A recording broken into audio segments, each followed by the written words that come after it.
హైదరాబాద్ బంజారాహిల్స్ లో మరోసారి హీరా గ్రూప్ పై ఈడీ సోదాలు చేస్తోంది.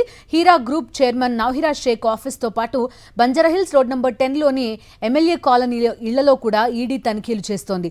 కోట్లకు పైగా నిధుల గోల్మాల్ జరిగినట్టు గుర్తించిన ఈడీ మరోసారి సోదాలు చేసి విదేశీ పెట్టుబడులపై ఆరా తీస్తోంది.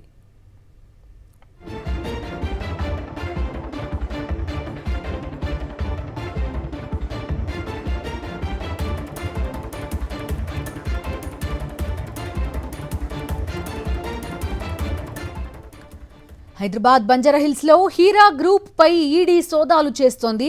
Heera group chairman Nowhera Shaik office తో పాటు బంజారాహిల్స్ రోడ్ నంబర్ 10 లోని ఎమ్మెల్యే కాలనీ ఇళ్లలో కూడా ఈడీ తనిఖీలు చేస్తోంది. కోట్లకు పైగా నిధుల గోల్మాల్ జరిగినట్టు గుర్తించిన ఈడీ మరోసారి సోదాలు చేసి విదేశీ పెట్టుబడులపై ఆరా తీస్తోంది.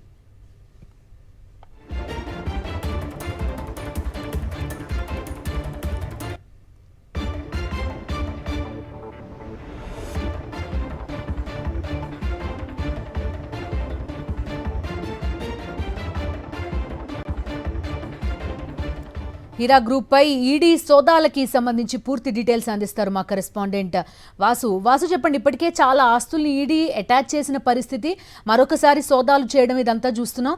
ఈసారి సోదాలకి కారణం ఏంటి? మీ దగ్గర ఉన్న అప్డేట్స్ ఏంటి? బంజారాహిల్స్ లో ఉన్నటువంటి నవహిరా షేక్ కు సంబంధించిన హీరా గ్రూప్ మరోసారి సోదాలు నిర్వహిస్తుంది. తెల్లవారుజాము నుంచి కూడా ఈ సోదాలు సాగుతా ఉన్నాయి.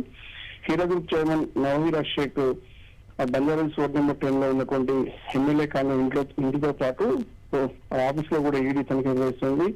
కోట్లకు పైగా నిధులు గోల్మాల్ జరిగినట్టుగా గుర్తించిన ఈడీ మరోసారి ఈ సోదాలు చేయడం సంచలనం కలిగిస్తుంది. విదేశీ పెట్టుబడుల పైన కూడా ప్రస్తుతం ఈడీ ఆరాపిస్తున్నట్టుగా సమాచారం అవుతుంది. అదే నవహిరా గ్రూప్ కు సంబంధించినటువంటి ఆస్తులను ఒకటొట్టిగా గతంలో అటాచ్ చేసినటువంటి ఈడీ మళ్ళీ ఎందుకు ఇప్పుడు సోదాలు చేస్తుందంటే కూడా మరో విదేశీ పెట్టుబడులకు సంబంధించి అనేక లింకులు బయటపడిన నేపథ్యంలో ఆ టోలీ చౌక్ లో ఉన్న ఫ్లాట్ తో పాటు బంజారాహిల్స్ నివాసాలు మరోపక్క కార్యాలయాలకు సంబంధించి కూడా సోదాలు నిర్వహించి టోలీ చౌక్ లో ఎంఎస్సీ కాలనీలో ఉన్నటువంటి మొత్తం 80 కోట్ల విలువైన 21 ఫ్లాట్లు సీజ్ చేశారు. ఇప్పటి వరకు 380 కోట్ల పైచిలుకు ఆస్తులను అటాచ్ చేశారు.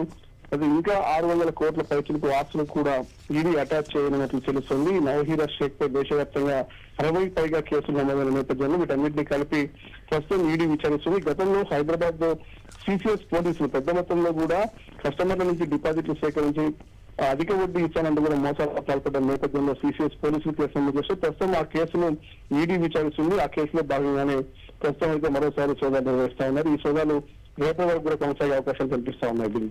Okay Vasu, thank you.